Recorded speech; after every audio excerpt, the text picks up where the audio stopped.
I don't got know in. what that's about. And by the way, good on Notre Dame for saying, screw you, I'm not going to do a bowl game. We're not doing bowl game because you screwed us in the big playoff stuff. Gruber, see you tomorrow, There you brother. go. Bolling. Whatever that was. All right, it's 4 o'clock. Markets are closed. Let's take a look at them, their markets. So it's not as bad as it looked. Yep, Dow's down 261. But don't forget, folks, the Dow is only 30 stocks. It's not that big of a deal. 260 doesn't look great, but the real issue is 32 lower in the S&P, not much at all. Less than half of 1%.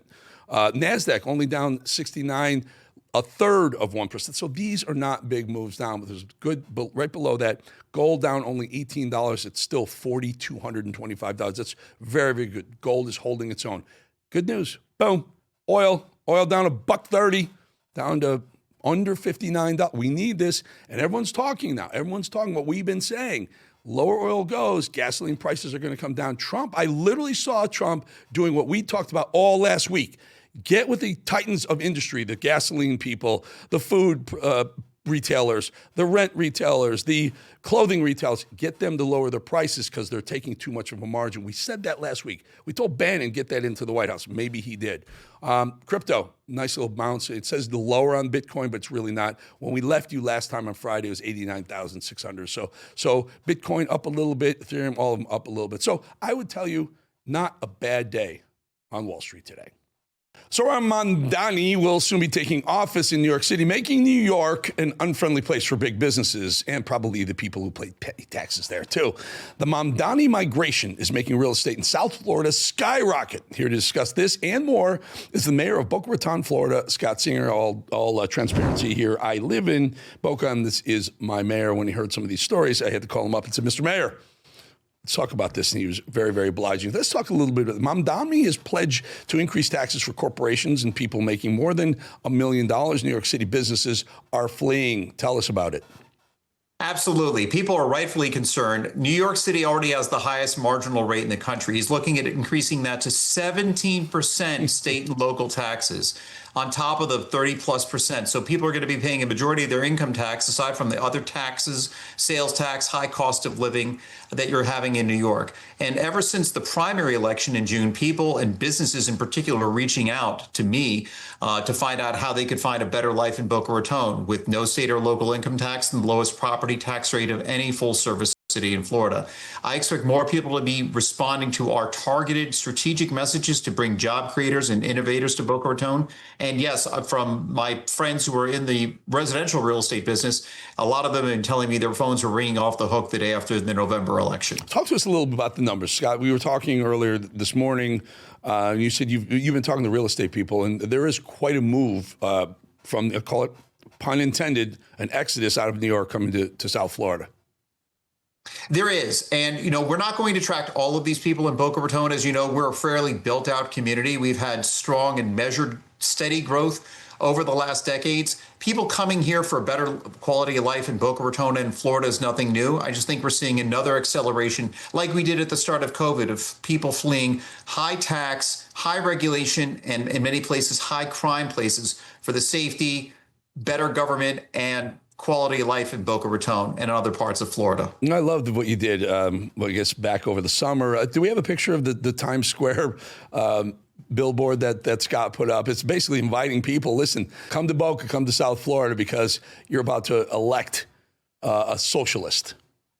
Well, we didn't quite say it in so many words. People read between the lines. We highlighted our great quality of life, low property taxes, no state or income tax rate, and a talented base of companies, more than 40 publicly traded corporate headquarters. That ad read in Times Square. We were able to get a great deal on it, and we saw a large ROI. Thousands of views on the site. We set up ny2boca.com in just the first few weeks. We got inquiries from businesses in about 10 different states. We're still working with a number of them to bring their corporate headquarters to Boca Raton.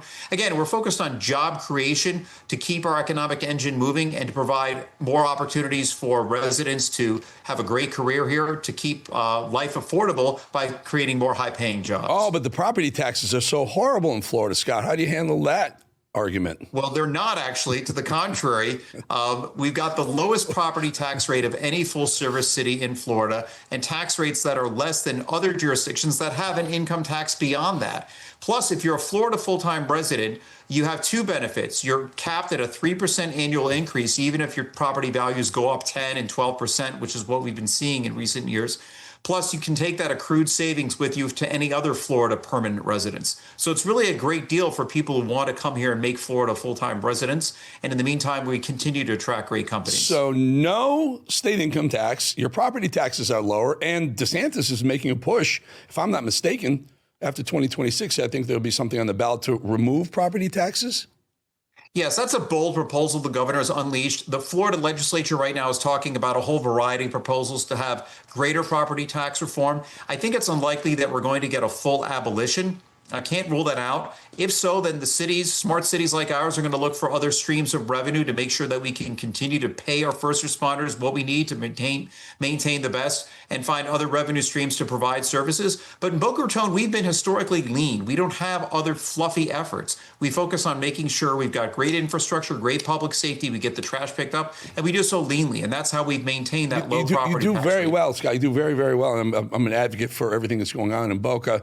My concern is with the influx of Northeasterners, New Yorkers specifically. It happened once. Hated them on the roads. You got congested. They're horrible drivers. With the first responders, your police, you have the police force to handle the additional people coming, number one. And number two, how's your budget? Absolutely. So budget remains balanced. We lowered the property tax rate yet again this year. That's 7 straight years. Wow. Small reductions, but small and steady reductions are better than one-time increases or the huge increases Mamdani is going to propose. In terms of infrastructure, whether it's police, fire, water, sewer, sanitation, roadways, we have all of it.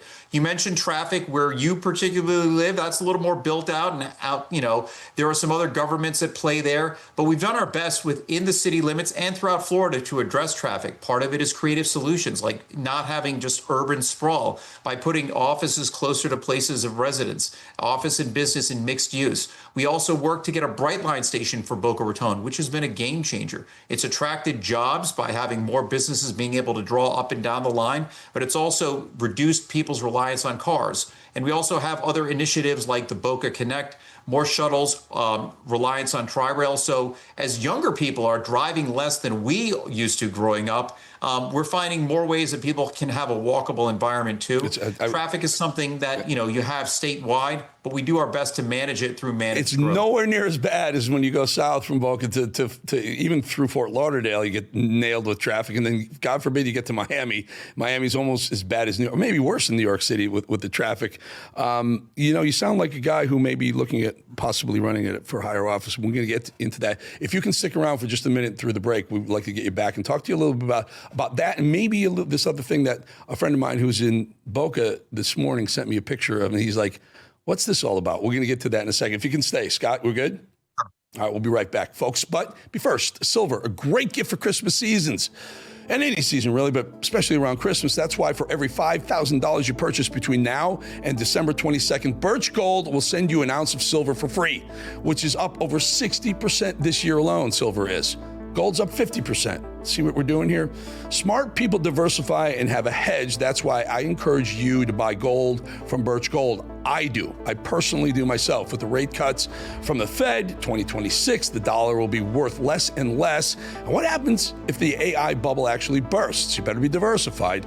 Let Birch Gold Group help you convert an existing IRA or 401k into a tax-sheltered IRA in physical gold. And for every $5,000 you buy in gold, they're going to send you an ounce of silver for free for your stocking or for your kids. What a great way to teach them about saving smartly, right?